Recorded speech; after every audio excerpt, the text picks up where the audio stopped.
You're not going to win a pricing argument with a seller. They've already Zillowed it or ChatGPT'd it. They've already talked to their family member who got $50,000 over asking. Most of the time, they've already decided what their house is worth. And you walking in with comps, that feels like an attack on their judgment. So stop trying to win. Take them on a journey instead. The agents who nail pricing don't have better scripts. They have better frameworks, ways to let the sellers discover the truth themselves instead of being told. Because a seller who sees it will price it right. A seller who's told will resent it, and they'll resent you for it.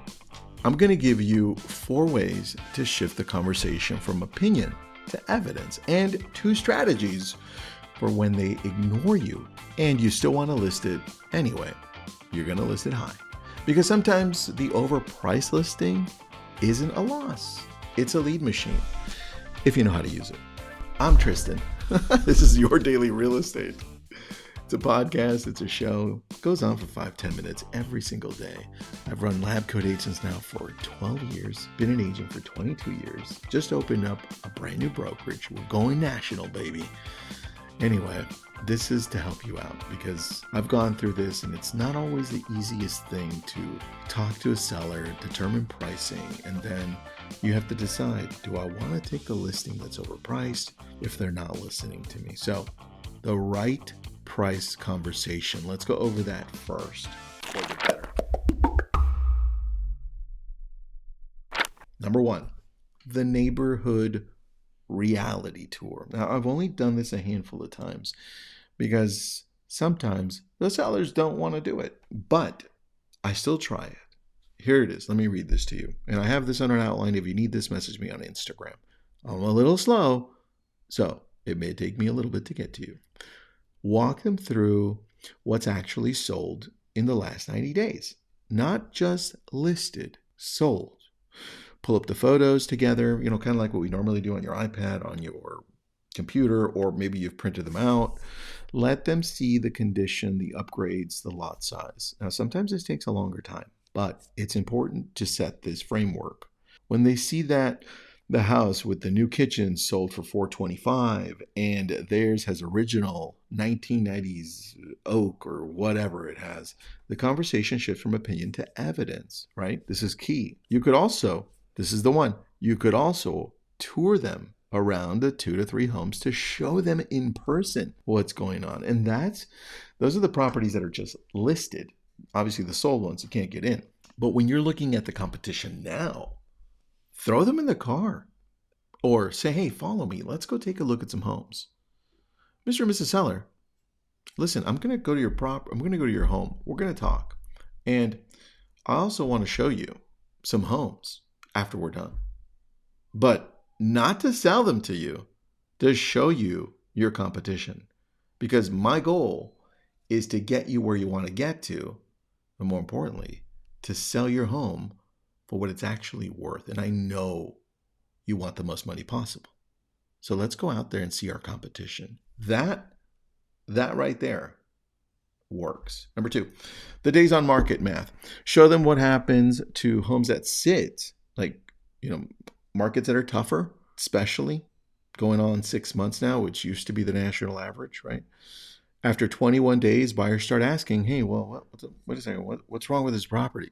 After 45 days, now you're going to go chasing the market down where you should have priced it right. But sometimes it's out of our hands. I know the reality, right? So price reductions become public record. It's like a stamp of ugliness or what's wrong. Wait a second, this property's been on the market for 50 days. There's something wrong with it, right? I thought the same thing. That's how I ended up here, right? And that's how I negotiated down on this property that I'm living in. Now, it's important because the first 2 weeks are when you get the most eyeballs, definitely. And you got to take advantage of that. Are you priced right? But they have to see it. So they have to see the data, right? But you're taking them on a journey. Here's the thing we forget to do as agents. You're also going to show these properties that sold, but where did they start? How long ago was it? How many price reductions did they have to do? You know, that property that finally sold Mrs. Seller finally sold after 6 months and they sold for so low. Well, look at the journey. They started here. A month in, they lowered the price. 3 months later, they lowered the price some more. 5 months later, they finally lowered the price even lower. And what did they end up with? They even ended up with a lower price. I don't want you to go through that. That's painful. And now you're taking them on the journey. Number 3, the net sheet reality check. Like if you're not bringing in a net sheet, you're not doing enough. Break it down. Break it down and show them. You could do it however you want. Here's a net sheet for a price at what I'm asking. Here's a net sheet for what Zillow's saying. Here's a net sheet for what Redfin is saying, right? There you go. Number 4, the buyer perspective flip. Ask them, if you were buying today, would you pay this price for this house when you could get that house down the street, right? And if you've seen that property, you can use this at the end, right? Which is like, hey, okay, Joe, Joanna, we've seen 3 properties. That's your competition. If we're going to price your home right, at this price, which one would you buy if you're coming in? Which one would you buy? And just shut up and listen, right? Crazy. After you've shown them the property, not before. So now that's if they're reasonable. If they're not, and look, I know there are unreasonable sellers out there every day. I've dealt with quite a few. And some are like, damn it, I wish I didn't. But I did. All right. If they're going to insist on listing their home for like 5% over market, 3% over market, what the market wants for it, then here are 2 steps. If you can. All right. Number 1, which is number 5. The coming soon buyer magnet, if you're able to do this, launch it as a marketing asset. New listings in, so here's how it looks. Right? And we've done this so we also have a lead generation company off of Meta, right? Trenton runs it and he does a magnificent job. For those agents that can do coming soon, those ads absolutely do amazing. They kill it in all markets too. So here's what it looks like.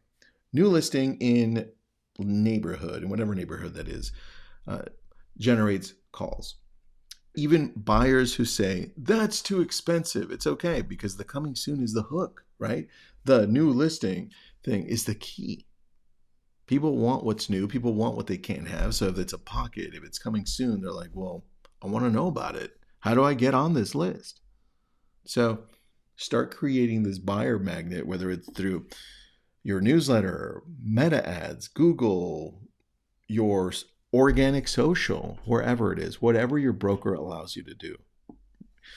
Doesn't even matter the price at this point. They just want to see what's behind curtain number 1.